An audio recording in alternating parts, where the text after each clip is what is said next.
Hello, everybody. As 2025 winds down, one of my favorite books of the year was Dan Wong's Breakneck, China's Quest to Engineer the Future. Fascinating book, which compares China's engineering state with America's legal state. And I was intrigued that my friend Chris Schroeder, who every year publishes his favorite books of the year, included Wang's Breakneck on the list, and also has a fascinating Substack report on his recent trip to China, the first time he's been in China for 6 years. So, Chris, is the China that you saw, that you've just come back from, is that Dan Wang's China, the China that he describes in Breakneck, a China that is both incredibly dynamic, but also in other ways completely stuck? Yeah.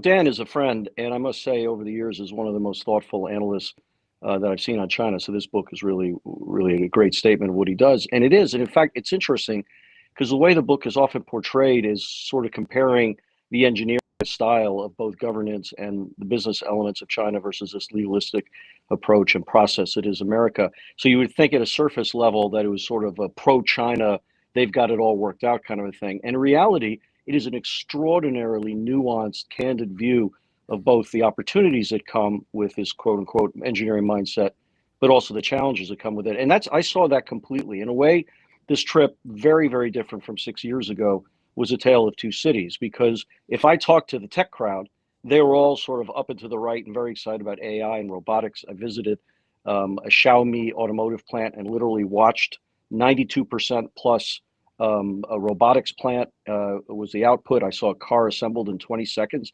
And when you're in that milieu... and Chris, say that again. You saw a car assembled in 20 seconds? Yes, the whole car... The whole car beginning to end was about 76 seconds, but literally the assembly of the car was the parts and the body would come up and the robotics would come above it. And you kind of watch it and count 20 seconds and the thing is fully assembled. Then it does final stuff on the other end of it and some stuff before it. And you look at that and it's a case example of huge questions that America and the West, frankly, Europe needs to think about from a competitiveness perspective. It raises all the questions about what does it mean when you eliminate these kinds of jobs in a place with China who values harmony.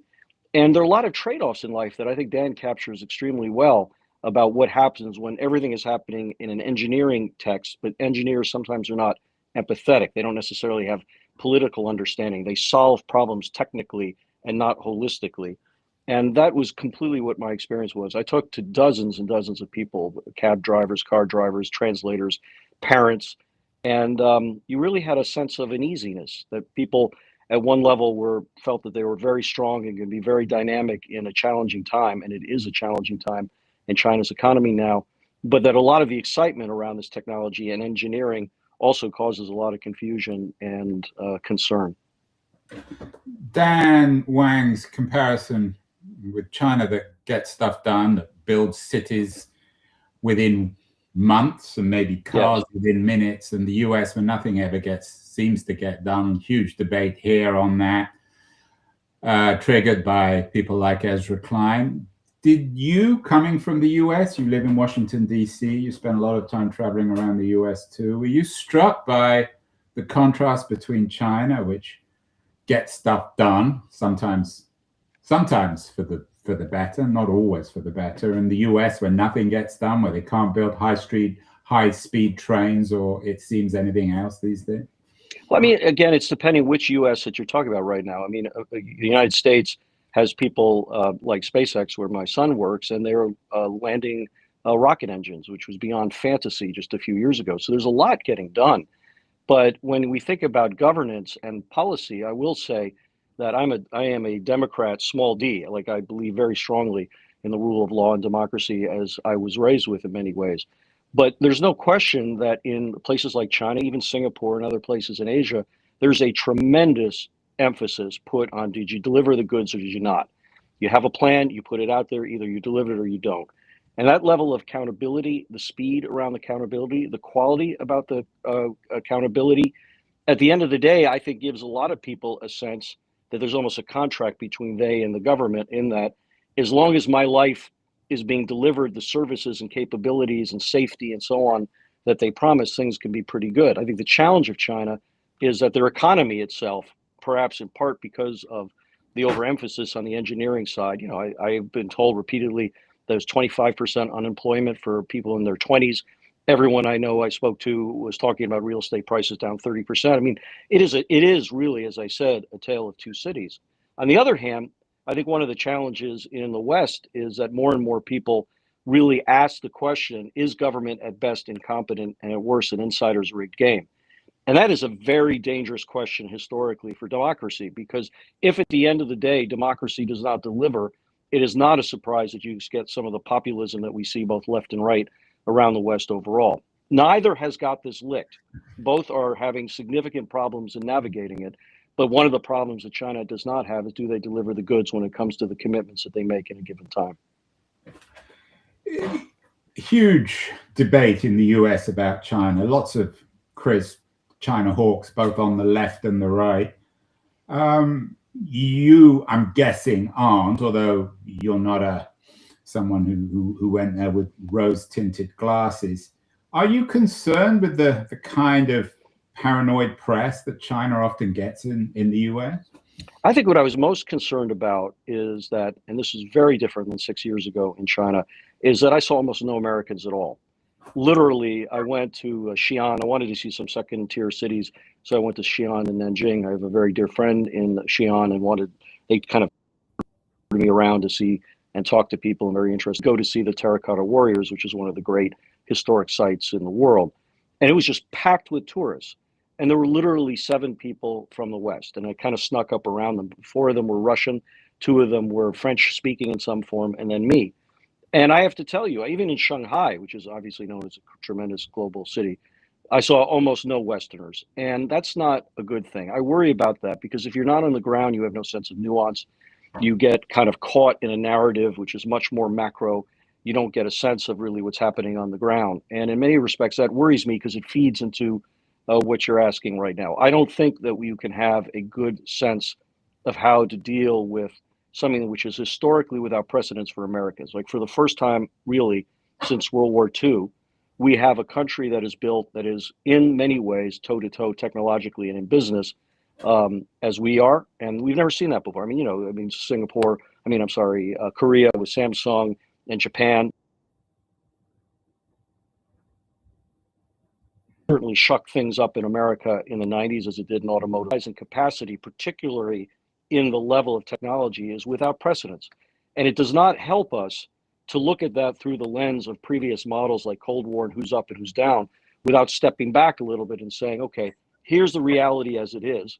Old playbooks may not necessarily be the new playbook, and there may even be, in fact, opportunities to, one, build the strength that you have, but secondly, over time, develop, kind of relationships about global issues that will continue to haunt us all. But I think at the end of the day, if you don't get on the ground, you're never going to have that same sensibility. And of course, China isn't Japan of the 80s. It's not supposedly an economic threat that will disintegrate or dwindle. China is. Well, remember, in the 90s, nobody thought Japan. I mean, it's interesting because at one level, the language used about China today was very similar to Japan in the 90s, and they were buying Rockefeller Center. The 80s or the 90s? No, it started in the 80s for sure with the Deming quality manufacturing processes, and the automotive industry of Toyota and Honda and so on began to really rise there. But even by the 90s, I remember there was this book that was leaked. I was in the State Department at the time, and there was a book that was leaked called The Japan That Can Say No. And it got everybody steamed up in Washington, D.C., because effectively arguing that Japan was not necessarily going to be, in a term that's now has been used to describe China, a responsible actor. And they were plotting to do all sorts of things. And at that time, there were not a lot of people who were predicting that it was going to kind of flatline and go through the challenges that it did through the rest of the 90s and the aughts. And I think that even to this day, sometimes people will say, isn't China a big Japan? And I think the circumstances are just totally different.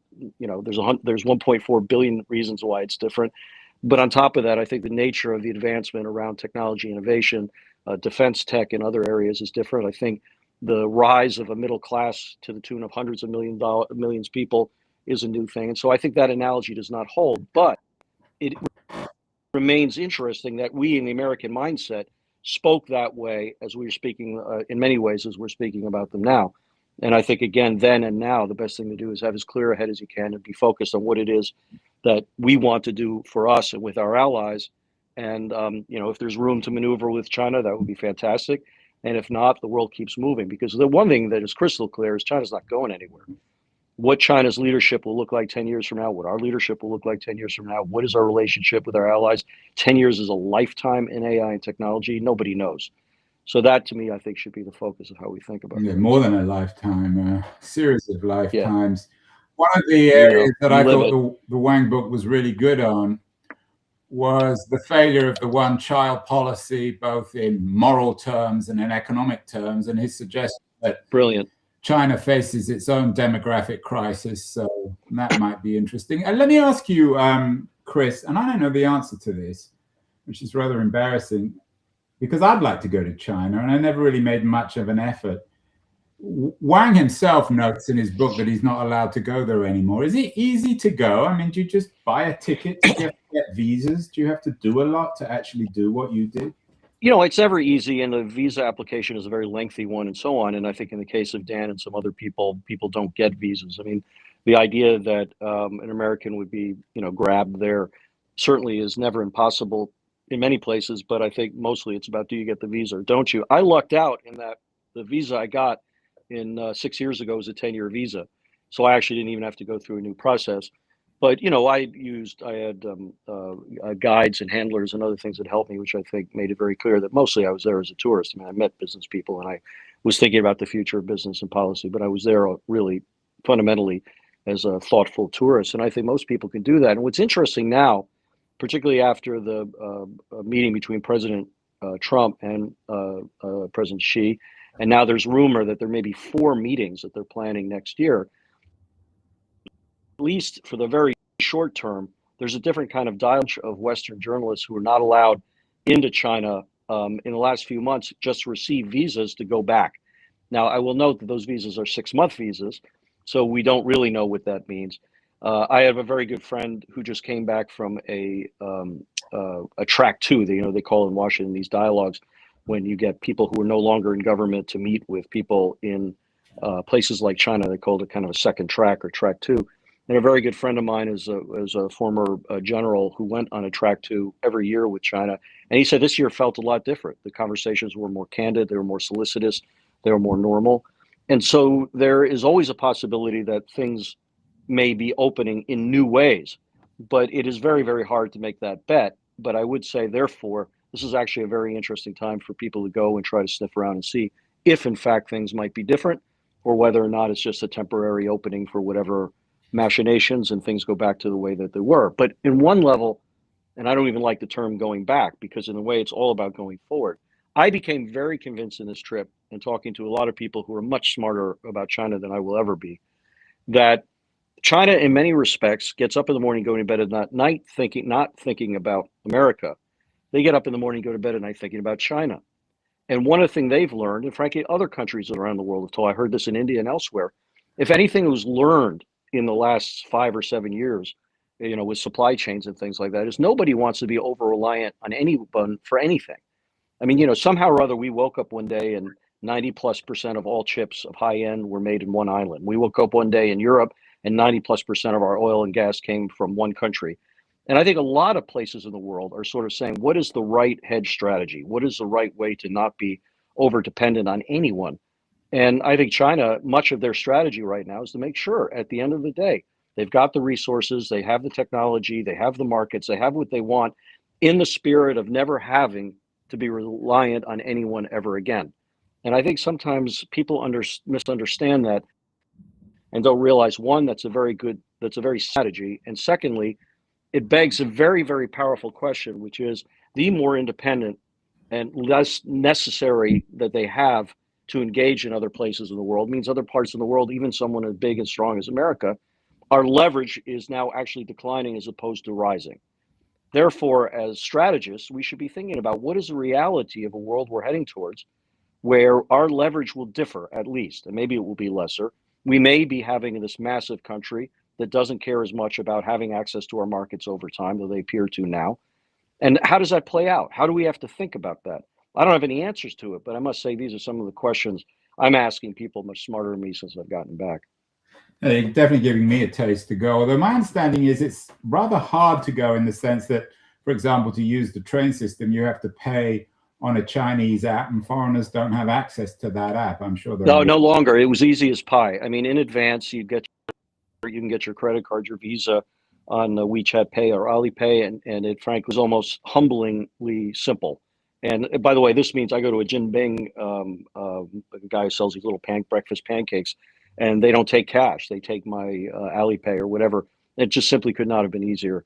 And so that dynamic, which was true when I was there 6 years ago, is really quite different now. I mean, you run into bumps because you run into bumps and going sometimes from region to region, you can run into bumps. There are wonderful groups. I often use a wonderful group out of Silicon Valley called Wild China, who has arranged for me translators and cars, and sometimes I want them for history and all. But I know that if I have problems, I can fall back on people, and there are lots of ways to handle it. But a lot of Americans do not know, really had almost no exposure in school to the extraordinary history of this country. I mean, people think it's a country, but it's a civilization. I think the only continuous civilization over thousands of years, which is deep part of who they are and how they think of themselves. And that doesn't mean that it's monolithic at the same level either. You go to different countries. I there who lectured me that I should take all my learning from places like Beijing, go to Hunan and talk to them. Hunan are fearless people, and they'll tell you exactly what they feel. And you get these sort of interesting dynamics, which are not monolithic. And yet at the same time, when you have 5,000 years of a shared history, when you have a shared language, a shared culture, in many ways, a history of Confucianism, there are many things that unify in a very powerful way. But I'll go where you just were, which is the only way to begin the journey. And I could take this trip every year for what remaining years I have left in my life, and I won't even get rounding error of understanding of China. But each time you come away with better questions, each time you come away with a better appreciation of what's happening there, that you're never going to get on Instagram or TikTok here, or by some pundit talking about who's up and who's down, which of course is the proclivity, as you pointed out before, much of the dialogue here. You've noted the civilizational quality of China. You do a lot of reading, and we'll come to some of your favorite books of the year in a few minutes. Do you get the sense, Chris, that Xi's China is very much within that civilization? Some people present it as somehow being different, as being foreign to the historical traditions in China. Others suggest that it's part of that continuous tradition, both in terms of centralization of power and perhaps the absence of democracy. There's a wonderful book, it's on my list, called The Rise and Fall of the East, and East is an acronym, EAST. And it actually, in a way, tells a story of the history of the famous test that during the Empire years, the Emperor years, that really, if you wanted any chance, by the way, from anywhere in the country to really rise within the society, you had to pass this very complicated, very difficult test, and then you'd have a big government job and whatever. And the test, in many ways, then, and then it got the new version of it got dropped during the Cultural Revolution. Now there are different tests to get into top universities, but one of the outputs of that test is the sense of a unity, of a one, of everyone having to learn some of the same things or aspire to the same things within a given system, very much based on Confucianism sort of theory of life and how you engage with your family, how you give your parents, and everything else. And people much more sophisticated than I will say that Xi is very much in that tradition, and he certainly uses history a great deal in the way that he speaks and the way that he conveys things in what is often called Xi Jinping thought. People smarter than me have to talk about where those differences are. Clearly, this is a very different China politically than the China that a lot of Americans got excited about when they were acceding to the WTO and stuff like that. And yet people, again, much smarter than I will say, in many respects, people who thought at the end of the day that China was going to enter the world order simply in the terms of the way the new order had been formed, once they became very, very strong and powerful, were in many respects naive. Interesting, one of the other books that I read, biography on Brzezinski, and it's just a fascinating look at the history of that time. He was on the show. It's an excellent book. Yes, it is. It's old school, great biography. I mean, Ed, has a column, Financial Times. He certainly has a strong political view, but none of that's in the book. The book is just deeply well reported and goes through it. But one of the things that jumped out to me, it was even Brzezinski as early as the 90s was saying, we should not get overly triumphal when the wall fell. We should not get overly triumphant when China wanted to learn from us and engage with us and be in WTO, because eventually you're going to build stronger people who wanted their own say. They weren't merely going to be a version of America. And I have to confess to you, I think I fell into this in the 90s and the aughts somewhat, where I just sort of assumed that the fall of the Berlin Wall, the fall of the Soviet Union, and the fall of communism, as it was described by Fukuyama and at the time others, meant that people really deep down wanted to be a version of. When I talk to younger people now, they'll say, yeah, there was a lot in a lot of America we wanted to be a part of at the time. But at the same time, first and foremost, we are of our country. And when you're of your country, yes, you benefited by the system, America. I mean, this is the irony. China benefited tremendously from being in the WTO and being a part of many things that America and the West had built. And at the same time, once they reached scale, we should not be overly surprised, and it should impact the way we think about strategy going forward. We should have been the way we thought about strategy 10 or 15 years ago, that a rising power doesn't want to necessarily play by a rule book that they did not set. And then we have to determine that rule book, in fact, is a right rule book. We want to lean into it. Our allies want to lean into it. We will offer the best opportunity through that for people to rise and for people to get a great education. But remember what I said before, that's fine. But if you don't deliver the goods, you're going to have problems. And I think that's part of what we're seeing, not just in America, but I think across Europe. When you're walking around China, do you get a sense of nervousness? I would tell you that there was... It's like going to Russia in the 1930s, but No, I would not say that, because I moved around very freely, had incredibly interesting and open conversations. The restaurants were energetic, and I went to it's very funny. There's some millennial CEO friends I had there who wanted to show me what the younger generation is doing. They took me, I think it's even government built, but it's a massive collection of clubs in Shanghai, and you see all these kids in their late teens and early 20s. They're all dressed differently. They're all dressed hip. They're all imitating different kind of their favorite, stars, whether they're K-pop or China or even Taylor Swift or whatever. And they have this strong sense of individuality in their outlook. And you get a sense of all of that as a interesting energy to understand. But I must say, 6 years ago, you felt this sort of buzz of ascendancy, and there's a greater, I don't want to say conservatism, but there's a weight that was different than I felt before. But other people, particularly some of the business executives, would say to me, in a way, that was a good thing, that it is a good thing, meaning that there was this go-go period, and go-go periods always have excess. And to get back to first principles, even if it's a painful series of first principles, is something that China has done throughout their history, to your earlier question. And they have a long ability of resilience. In a way, it was often suggested to me, not with a small tweak, they think that they're more able to navigate resilience over multiple years than America is, because of our election cycles and the fact that we're a little more short-term focused by the structure of who we are. That I can't really comment on. I think people underestimate how resilient Americans and Westerners and people in democracies. We forget democracies did some of the greatest building of the 20th century. We fought 2 wars and won them. Like, there are many things that you can execute upon and deliver in democracy, but it has these other kinds of challenges. And in many ways, Andrews, I'm reflecting on this trip overall in your question. There's similarities. There's this idea that the wealthy are getting very wealthy, the tech people are all fired up, and the rest are uncertain. Yeah, it's interesting on the generational front. You write about it in your newsletter. You talk about a different generation, new generation coming. You even quote Taylor Swift. When you're at these clubs, when you get these people privately, do they talk politics to you? I mean, either in terms of their sense, do they ask you questions about the US? Do they indicate any dissatisfaction with the level of freedom in China, or they're just not bothered? It was very interesting that every so often, particularly among the younger people, you would get a version of that. Sometimes I talk to parents who are like, look, America has got plenty of its problems, and we're seeing them. We may even have had a kid in America. I may have studied in America, whatever. And they almost look at it as an investment trade-off. I had several parents say to me, I could spend $500,000 or whatever it is to send a kid to a 4-year college in America, and there's a reason to do that. But is that ROI really better than having them do amazing stuff here?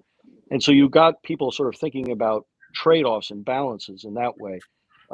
Some people one-on-one and in more intimate settings were surprisingly blunt about how they felt about politics, but it really usually this unto times that we're in. And again, there was something very familiar in that. What I have an 11-year-old daughter, someone said to me, like, is she going to go to a 4-year college? Like, what does that even mean? And how is AI? You know, I got an unbelievable discussion all the time about AI. Like, what does it mean? Is my kid going to be using AI for school? And is it writing her papers? And these are the kinds of conversations you and I hear from our friends here also. That to me was quite interesting and quite consistent. You're from an Italian immigrant family, Chris. You're one of your fellow countrymen or previous countrymen, Marco Polo, of course, famously went to China.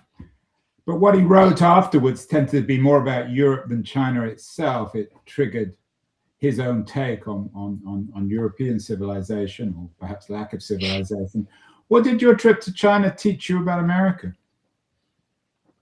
And you've done, you mentioned before we went live, I know you've traveled 200,000 miles this year. You're an unusually international American. You spend a lot of time in India, Latin America, in Europe. You're the chairman of the German Marshall Fund. So you're about as international as it gets.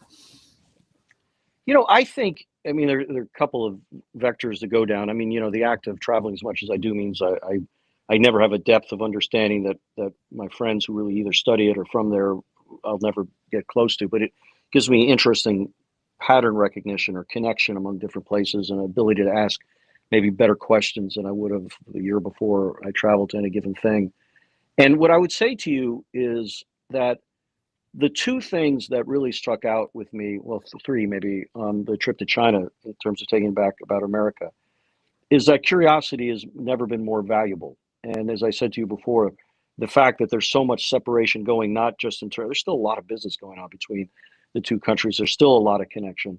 But I think that there's less sort of day-to-day bottom-up connection, which I don't think is a good or smart thing in terms of really understanding the lay of the land and where things can go overall. Secondly, that there's incredible value put both top down and bottom up about does governments, however you define it, or it could be your company, does it or does it not deliver the goods? There is an implicit understanding of expectation that when you say you're going to do something, you're going to do something. And that is a level of accountability. I mean, I just was watching some old videos of Lee Kuan Yew, who of course was the man who made Singapore into a country when it had literally nothing when it was built, who was really one of the great analysts on China. And it's staggering 10 years after he died, how much of what he said about China then has actually come true in China today.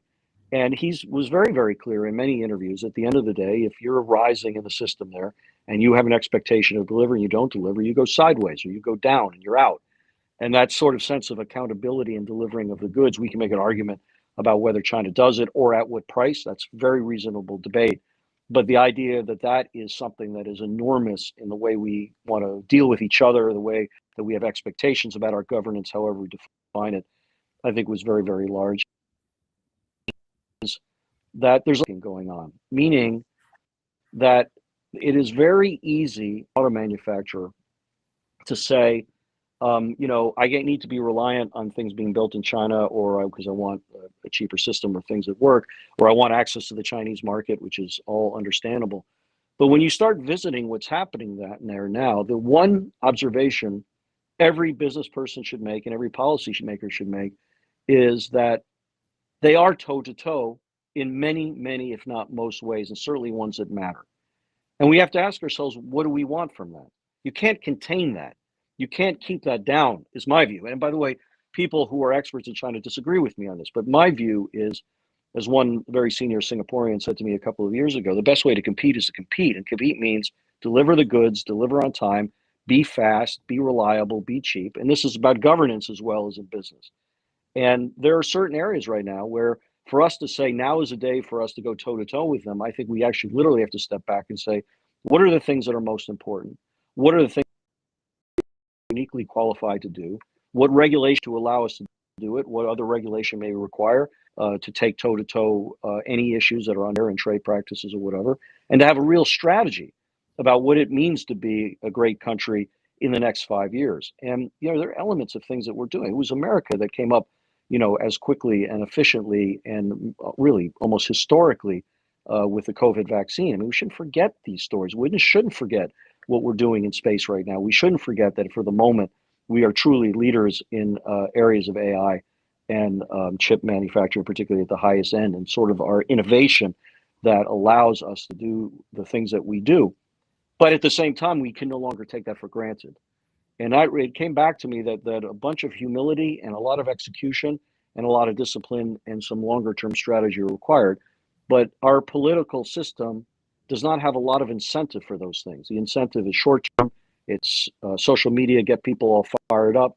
It's about fundraising for early hits. And that to me is I think as I look out, that to me is quite concerning.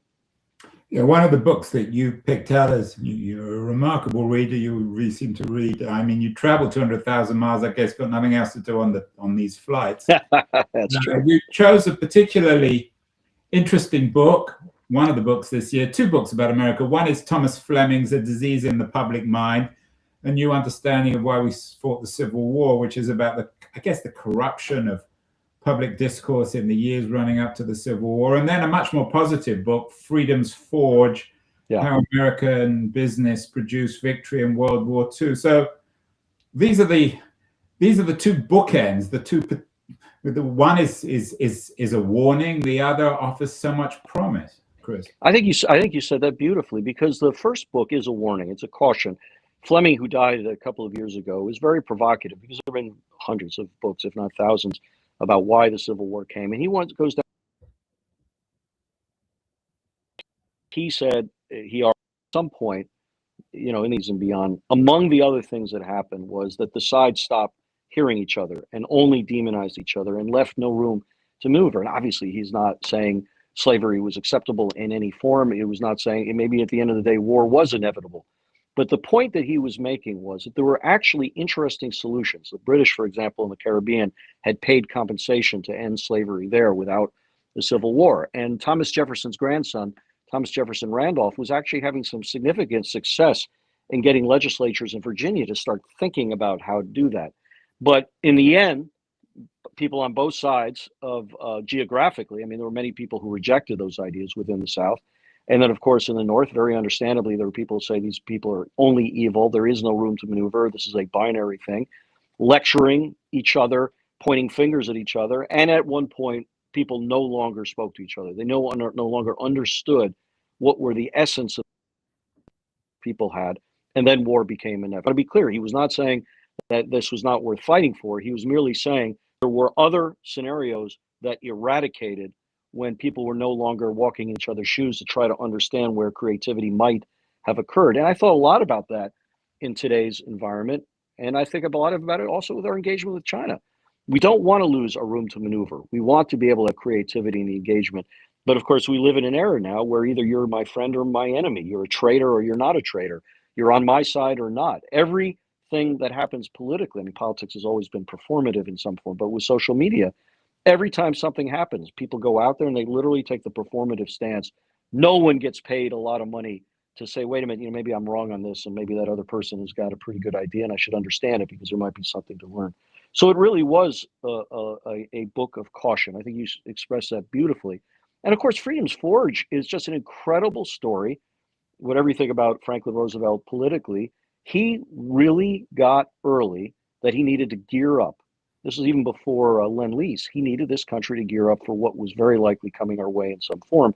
And he instantly, by the way, many people in his party condemned him for doing this, reached out to big industry. And if you're left of center, you don't want to be reaching out to big industry, but he did it anyway because he knew these are people who could build things.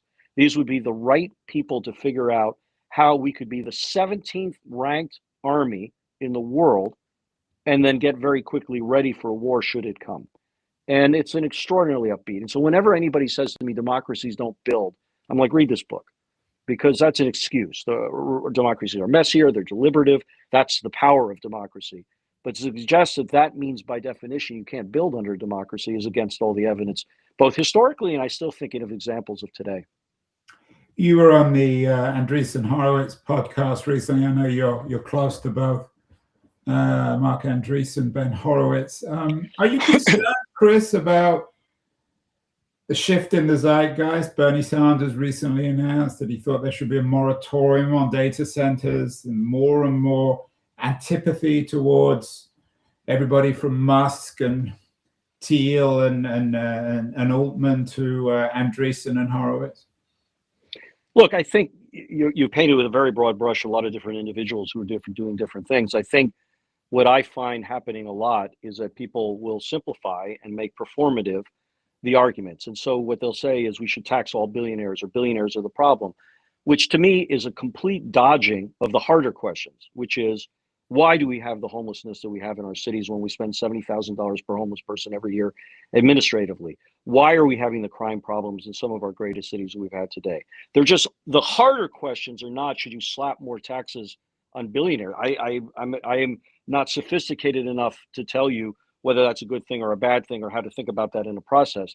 The idea that we should be demonizing people who have been some of the greatest builders in our country without in parallel saying, okay, what is it that we want to deliver on, frustrates me. Because at the end of the day, you could tax every billionaire to zero and you're still not addressing the challenges which are so important for us to be competitive in the next 5 to 10 years. So to me, have a reasonable debate about how people are behaving or what they're doing, if they're invading people's lives. Let's have that discussion wherever it may be, left or right.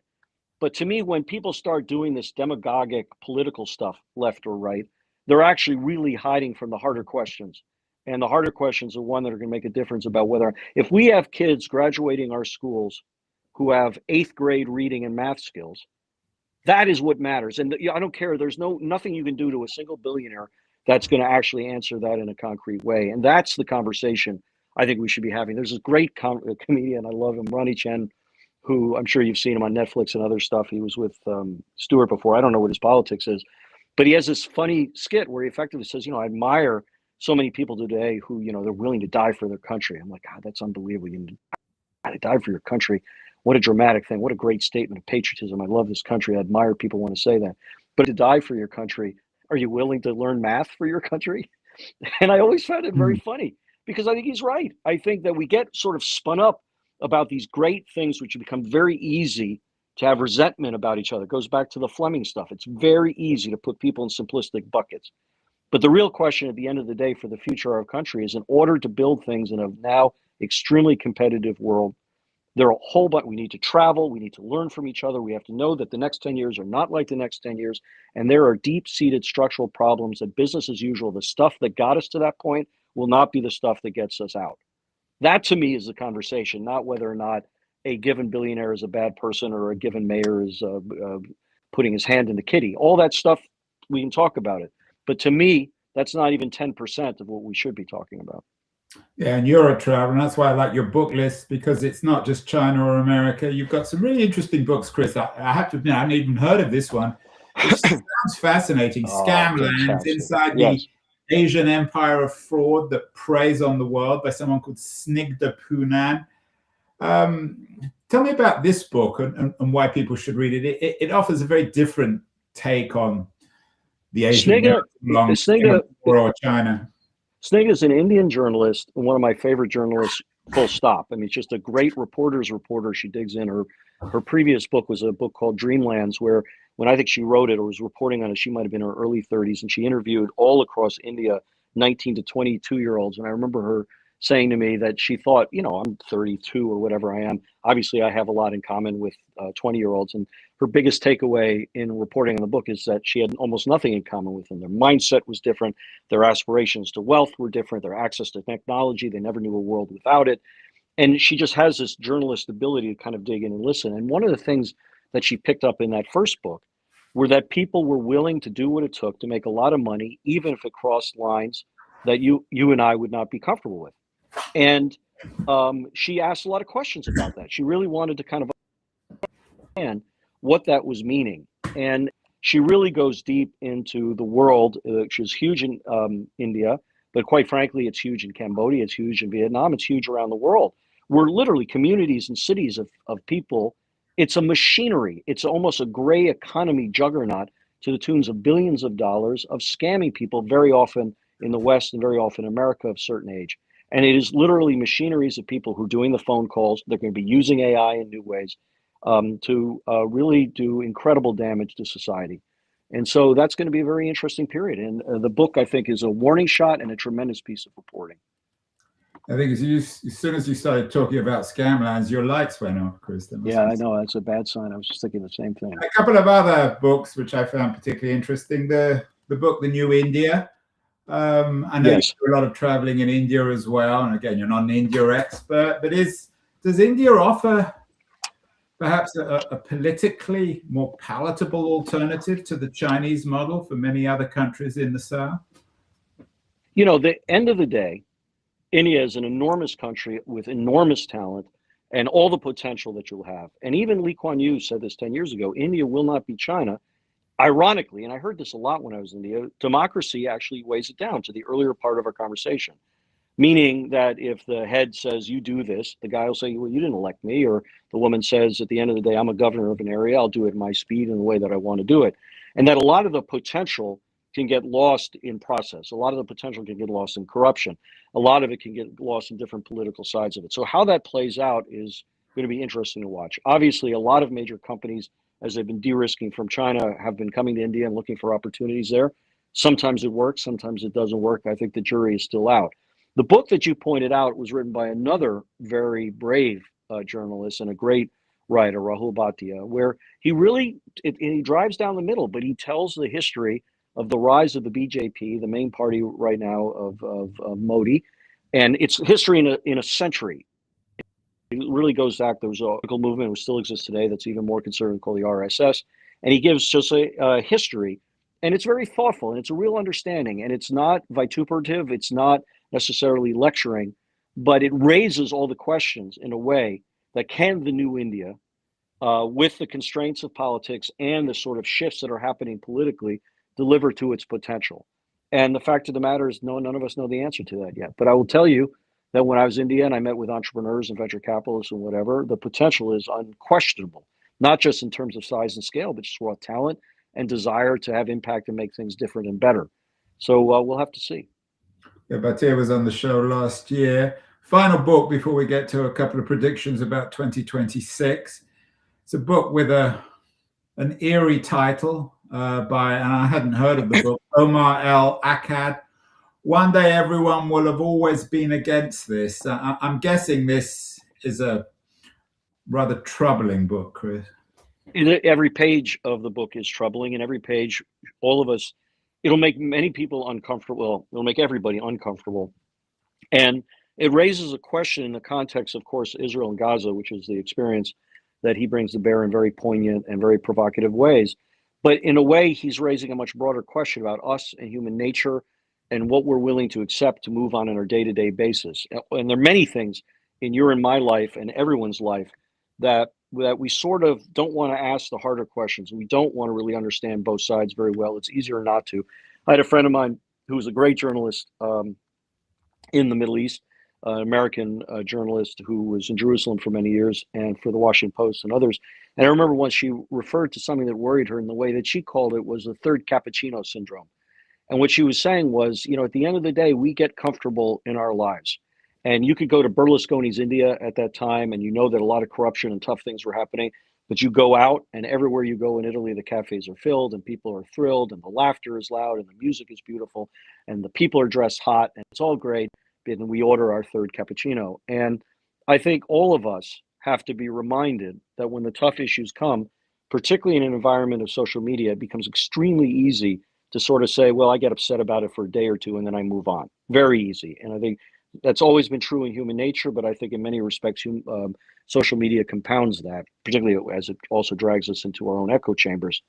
And so this book is going to be very, very uncomfortable because it talks very bluntly and reportedly about Gaza, but it pushes very, very hard on the broader question of what are we willing to hear? What are we willing to challenge ourselves on? What are we willing to challenge our leaders on? Particularly when our echo chamber or our people like us or our tribe or whatever you want to call us have a very strong cultural view in one way. And going back to what I said before, when politics becomes about identity, your ability to accept in its totality, one argument for very, very complicated issues, and you're not willing to stray from that, I think that's where a lot of problems happen. That frankly, we're back to the Fleming book, because I think in many respects, Right, I was thinking what he was talking about. Right, and about people often look back and imagine, how could have Americans ever accepted slavery? I've received criticism for advocating that this is a book that's worth reading, and there's not every element of the book I agreed with, but every page of it I felt had to be read, and it made me uncomfortable at every page. Finally, Chris, let's think about 2026, beginning of the second quarter of the 21st century. You're too smart to venture to give predictions, but three questions. Firstly, you're a remarkable world traveler. Where would you like to go in 2026 that you have never been? And secondly, what would you like to see happen in 2026, and what do you most fear? You know, I think that there are lots of places I've not been, and even within the, like, for example, I haven't skimmed the surface of places like China. I've been to Italy dozens and dozens of times. I haven't skimmed the surface, and places of history and antiquity there, and so you get trapped in that. But in terms of kind of societies that I more broadly would like to understand better, particularly in where history I think is going. When I went to Argentina, it was the first time I've been in Latin America in over a decade, and I'd like to spend some more time and understand that a little bit. I've already got a whole bunch of travel, go back to Europe as part of my German Marshall world, and I'm learning more about defense tech and things that are happening there. But there are whole swaths of Eastern Europe in particular that I've not unpacked, and I think Eastern Europe has a front row seat, and maybe more than a front row seat, on the future of 21st century war. I mean, what's happening in Ukraine is not only terrible in its own right, but I think is a playbook of what 21st century war will look like in terms of technology and AI, swarm wars, and again, people's ability to be distracted, because of info war, how data is playing a significant role. And so I want to delve deeper in understanding this. I must say, I've fallen in love with Asia in many respects, and I was in Korea and Vietnam all in the last year, and I'm looking forward to going back there just to sort of, again, enrich my understanding and see how things change. Because part of the good news about being on the ground is you're on the ground, you see things differently. The bad news about being on the ground is if you go a year not being on the ground, particularly in the world we're in today, things change all the time. So I travel with a tremendous amount of humility. I travel mostly with questions, and then I can put some connections together and test them. But I never come back thinking that I understand them at a level of depth that can take us there. I mean, the things that I think we need. I'm very optimistic, actually, in many respects. I think there's a lot that's being unleashed by new technology that we need a more thoughtful and deliberate conversation than our system allows us to have. But I think we're going to be on the cusp of curing cancer. I think that we have tools and capabilities of understanding that can reach people in ways that they could never be reached before. And I'm very hopeful about that. And I hope that we can knock the barriers out for people to have access to these capabilities and understand them, and to open up, bottom up as much as top down, serious conversations about the ramifications of this. Where do we want this to go, and how to engage in it overall? And the world is always filled, Andrew, with black swans. I mean, every year of my life, there have been things that either have happened and surprised us, often very profound, like September 11th and stuff like that, and others that that are brewing and we have to watch out for. I mean, I think it may only be to the benefit of the short term, but if in point of fact the presidents of China and India meet 4 times, that we'll have a different conversation. Whatever will happen, the conversation will become something different. And if it doesn't, then we know that trajectory goes, and that will be concerning to me. AI without conversation is concerning to me. Info war and the ability for people to get spun up and not check things as honest. When I do go on X from time to time, and almost invariably I just ask Grok, is this true or not? And I think we all have to build musculature that has us start to assume that what we see may or may not be real, and if it isn't, let's get to what is. That's both, I think, hopeful, but also very concerning to me. Well, I couldn't get Marco Polo, so I got the next best thing, Chris Schroeder, globe-trotting entrepreneur, investor, reader. I no doubt, Chris, you'll read your 100 books again next year, and we will certainly have you on the show, hopefully before this time next year. But Happy New Year, healthy New Year. And it's always so refreshing to have someone so independent on